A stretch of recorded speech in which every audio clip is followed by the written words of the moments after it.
Hello everyone, and welcome to our presentation on building web-based engineering application with Jupyter component.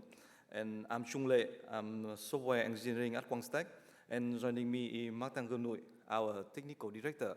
And together we will share our experience on building JupyterCAD and JupyterJIT to Jupyter-based application we are developing at Quangstack. So let's talk about the catalog of application we want to address today. These are the engineering application. So the email client or the chat application not in this catalog of application. So if you are going to build a email client, web-based email client or a chat platform using Jupyter component is not a wise choice. But if you have existing desktop application in the catalog of computer-aided design, like the FreeCAD or AutoCAD, or in the simulation and analysis catalog, like ANSYS or MATLAB, and you want to convert this application into a web-based application, then using Jupyter component might be a good choice. And we will explain why in this talk.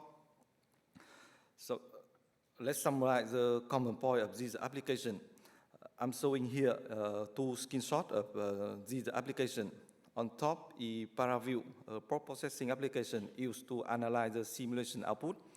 And in the bottom is QGIS, a GIS application. And when we look at the interface of this application, it is quite complicated. And the first thing we get is that it has a lot of buttons, and it's everywhere. And this is a common point of this application.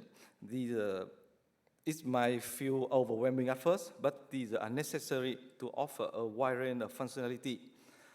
And these applications, they often have the multi-layer interface, so that the different functionality can be accessible based on the task you are performing.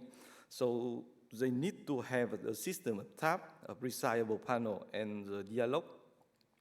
And because the interface is quite complicated, so these applications usually offer a customizable workspace, and this flexibility helps engineers to tailor their environment to their specific need. And the last point, these tools frequently offer a high degree of customization through plugin and extension. And this enables users to expand their software functionality to meet their specific requirement. So let's take a look closer at FreeCAD. FreeCAD is a free and open source 3D geometry modeling application. And here I'm showing a screenshot of its interface, and it is broken down into key components. I won't go into the detail, but basically it consists of a main view area. This is the central part of the interface where you can work with different tab windows and see various sections of your project. And it has a customizable panel on the left. It helps to navigate between different components. And it has an output area in the bottom, containing the log output and the Python console. Now, if I get back to JupyterLab and I replace the notebook view with a 3D view and adding the panel to the left, to the right, and adding also the Python console to the bottom of JupyterLab, I can organize my JupyterLab interface to become quite similar to the FreeCAD one. And this comparison illustrates how JupyterLab's flexibility allows it to emulate the desktop CAD application. And this is the reason we decide to build a CAD modeling application using JupyterLab component. So before we start, we need to define the requirement for our application. I'm not talking about the functional requirement of a geometry modeling application, but I'm talking about the general requirement for a web-based engineering application. These requirements can be split into two catalogs. The first one is the interface requirement. For the interface requirement, we need to match the desktop application. So we need to have a multi-layer interface. So our application needs to have a well-organized interface with tab, panel, and dialog. And for this kind of application, user will not use the application with the touch screen. So we need to have a mouse and keyboard friendly UI. And just like the case of the desktop application, we also want to have a customizable workspace. So the application must be able to adjust the different panel to fit user workflow. And the last point is the accessibility compliant, which is very important to ensure that application can be used by a diverse range of users. And for the technical requirement, we want to have a real-time collaboration in our application, because now real-time collaboration has become a default expectation when we work with the engineering-based application. And our architect need to handle the intensive computational tasks, like the running complex simulation and doing the data processing. And finally, we want to have a scalable deployment. So it's essential to ensure that the system can grow with the increased demand in the number of users and also in the processing power. So in the next section, we will discuss how Jupyter component can help address the requirement, and how it can reduce our development time of our application. So let's start with the design requirement. Here I'm showing a screenshot of JupyterLab where I'm configuring the interface. And JupyterLab modular design allows for a highly customizable and flexible interface. User can easily create and arrange the UI to suit their specific workflow. And JupyterLab provides also the generic component for resizable tab, dialog, command palette, and also for the high-level component like the launcher and the Python console. For the mouse and keyboard friendly, JupyterLab is designed to be intuitive and easy to navigate using both keyboard and mouse. And so it has menu, it has context menu, it has configurable keyboard shortcut. And for customizing the workspace, JupyterLab supports theme and localization. And the theme and the language can come from external extension. You are not bound to the default theme or language of JupyterLab. And users can easily customize their workspace and save the configuration into profile. And the last point about accessibility compliant, JupyterLab is built with accessibility in mind. It ensures that it can be used by people with disability. The feature like keyboard navigation, screen reader, or high contrast theme contribute to its accessibility.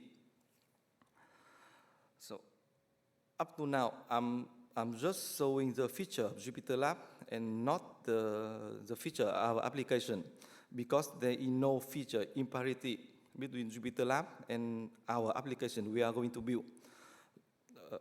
Actually, the feature I listed before, they are independent components, and JupyterLab combines them together to create its interface. So we can also combine the component together in our way to create our application. And I'm showing here is a screenshot of JupyterCAD, a 3D geometry modeling application we built using a JupyterLab component. Each thing has the same look and feel of JupyterLab, and it inherits all the above feature. And by using the preview component of JupyterLab, we can reduce the amount of time we need to construct this interface. And after JupyterCAD, we are developing JupyterGIS, which is a collaborative GIS application built using the same approach of JupyterCAD. And my colleague Martin will do a live demo of JupyterCAD and JupyterGIS later. Now we go to the technical requirement. We want to have a real-time collaboration in our application. And by definition, real-time collaboration refers to the ability to allow multiple users work on the same document and have the change being reflected in real time. So if you are going to add real-time collaboration to your application, you need to build two components. One to handle the real-time update, and the second one to handle the conflict resolution. So you need to do it by yourself and make it work together. Or you can adopt Jupyter collaboration, which is also a component of Jupyter ecosystem. My colleague David Boncat will talk about Jupyter collaboration just after this talk, so I won't go into the detail of Jupyter collaboration. But at high level, JupyterLab uses Jupyter collaboration to provide the real-time collaboration for notebook and text document.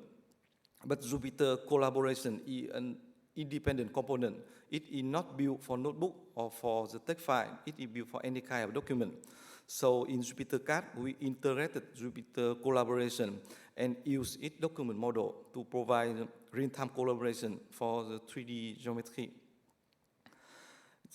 The second requirement is about handle intensive computational tasks. When you are building an engineering application, you need to deal with the tasks like running the simulation, generating the mesh, or processing data. And these tasks can be computationally demanding, and it may require specialized strategy to ensure efficiency execution. And a typical approach is to use an async tank queuing system, which consists of a message broker and a tank executor. If I'm building my backend using Python, I might need to use Redis and Celery to implement this pattern. Redis is a in-memory data structure store, but it can be used as a message broker, and Celery is a distributed tank queue library. And I can do it, but I need to deal with the complexity of setting up the library and component. And Jupyter ecosystem have another solution by using Jupyter server and Jupyter kernel together. It provides a built-in solution equivalent out of the box to the previous pattern. And you might think Jupyter kernel is for programming language, but actually the kernel is just a standalone box connected to the web server with 0MQ. It receives the message, doing the message action, and send back the response. And you can apply this pattern for your computational logic, and you can wrap your computational logic inside a Python kernel, or you can build your own kernel using this kernel stack. And now we have our application with both the feature in the front end and back end. It's time to deploy the app, and here we can also benefit from Jupyter diversity deployment strategy.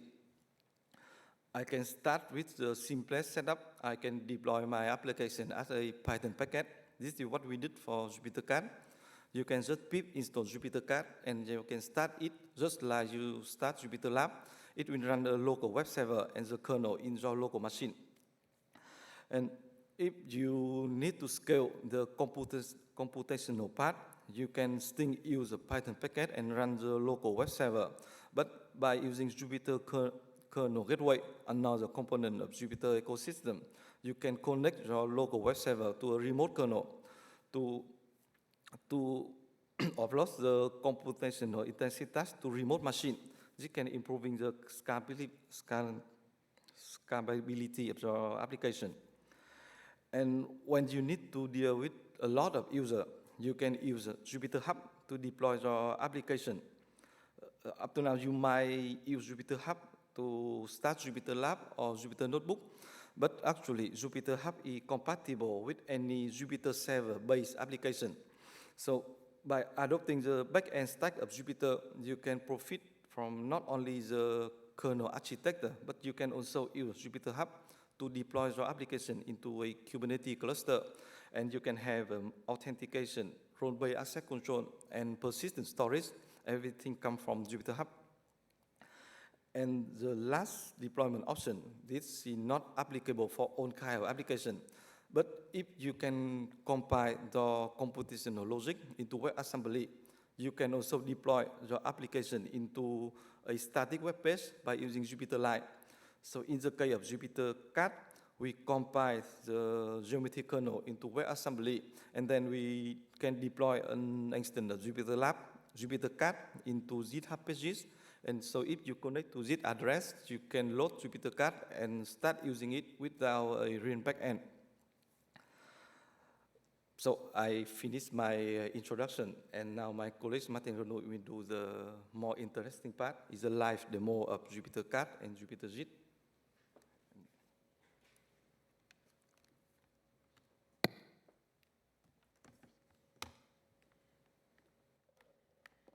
Okay, demo time. So yeah, Trung was showing some QR code earlier, but we'll show it later during the questions if you want to scan it. So I want to show you JupyterCAD live. So actually it's on GitHub. You can have a look there. And for the QR codes, it's actually pointing to a light deployment, a Jupyter Lite deployment that you can find here. Okay. So here I have a local deployment of JupyterCAD. It's, well, of JupyterLab with JupyterCAD installed. So when you install JupyterCAD, you get a new launcher button here. So just like you can start a notebook here, you can start a new empty JupyterCAD file from here.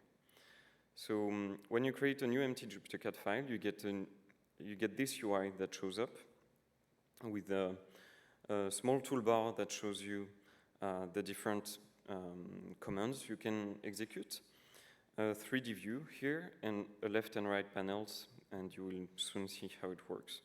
So let's create a first small box. Let's give it a nice color. So I have a 3D box. Let's create a cylinder. Changing a bit the parameters. Okay. So now we want to do CAD stuff. So let's select both the box and the cylinder from the left panel, and let's apply a cut operation. So what it does here is I will cut the box with the cylinder. And actually, I don't like this shape. I want to change the cylinder size afterwards, so I can still do it. The cylinder is still there, I can show it, and I can still change its parameters. So if I want to make it smaller, for example, that updates the result of the cut. So our model for this JupyterCAD file is actually just some simple JSON model. You can open this same file using the file editor, and you would see that it's just simple JSON describing the scene that I just created. So I created a box with some parameters. I created a cylinder with some parameters, and then the cut. So it doesn't store any mesh information. The mesh that is actually visible here, it's computed on the fly just for the display, but it's not stored in the file. And the benefit of having this simple JSON representation is that we can actually share this model. We call it a shared model in Jupyter Collaboration with multiple people. So you can have multiple people working on the same file. So let's actually mimic this by opening another browser from this URL as well. Oh, sorry, I need the token. I should find it up there.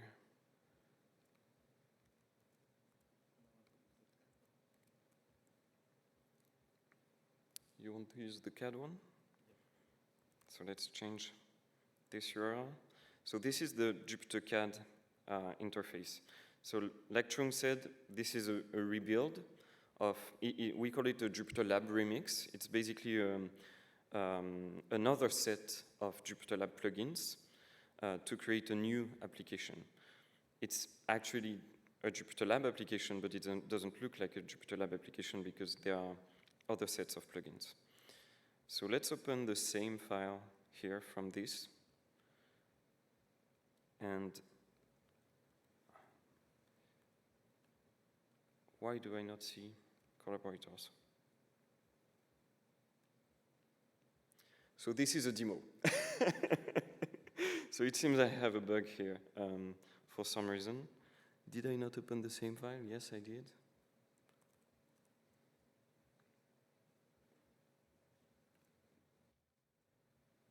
Yeah, for some reason it doesn't want, oh, now it shows up. Yeah, I know why. The CAD application so I'm actually making this demo. This is really not a good idea. I'm making this demo from a development branch. It's not a deployed branch. So yeah, you should not do that. But okay, that works. So now on the left, I have one user. On the right, I have another user from another browser somewhere else. The right user can actually click here to be in follow mode and start following what the other user is doing. If the other user is applying a chamfer on this edge of the mesh, it actually updates here. So you can follow. And you can make annotations with commands. Can you change this chamfer? So the other user will see it, the annotation. Okay, I cannot type, but that's fine. So let's change this chamfer live.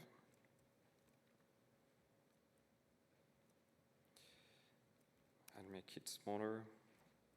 Up, and it updates. So this is all completely collaborative, just like for the notebook. Yes, so I get confused by the technical issues. So what do I need to show next? Yes, I wanted to show also the Python API. We have a Python API for JupyterCAD, so you can start a kernel directly from the user interface and start playing with your document. So we have a small API to add new shapes. You can actually do the same as from the Python API as from the UI. So if I had a box like that, it adds the box. And the Python runtime, it's just another user, right? It's just another collaborator on the file. So it's editing the same shared model as the user is doing from the interface. I don't know how much time we have left. So JupyterCAD is a set of plugins, so you can actually create new plugins for JupyterCAD. For example, we created a plugin that adds support for free CAD files, so the FCSTD format. That way you can open free CAD files using the JupyterCAD viewer. And this is thanks to a JupyterCAD plugin. So you can create your own plugin to add toolbar buttons, new actions, new file format support, and everything. So that's it for JupyterCAD. I'll now make a quick overview of JupyterGIS, which is something we've been building in the past couple of months. So it's really similar to JupyterCAD, but it's for GIS. So it's the same. You have a new launcher button that shows up, and you can create new GIS files. Actually, I will open existing files. And we have support for QGIS, the QGIS file format, at least a basic support for now. So you can open a QGIS file and start collaborating on this. It's also completely collaborative. And we also have a Python API to play with it. So it's quite cool. So yeah, I will just open a couple of nice demos. You can edit the colors here. And yeah, that's pretty much it. So.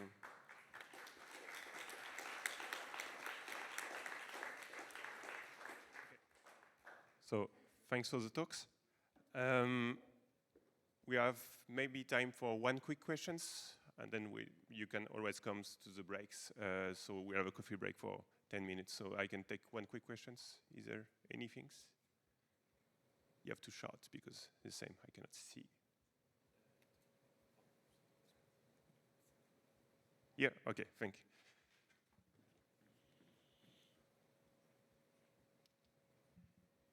Hello, thanks for the talk. You mentioned that you were using plugins. Could you give more details on how those plugins are built? I'm sorry, I didn't get the question. You asked about the plugins? The plugins, yeah, the Yeah. CAD plugin, for example. If we want to develop such a plugin, what is the, can you give more details on how they are built? Do you want to answer? So, what is a good start for making a plugin?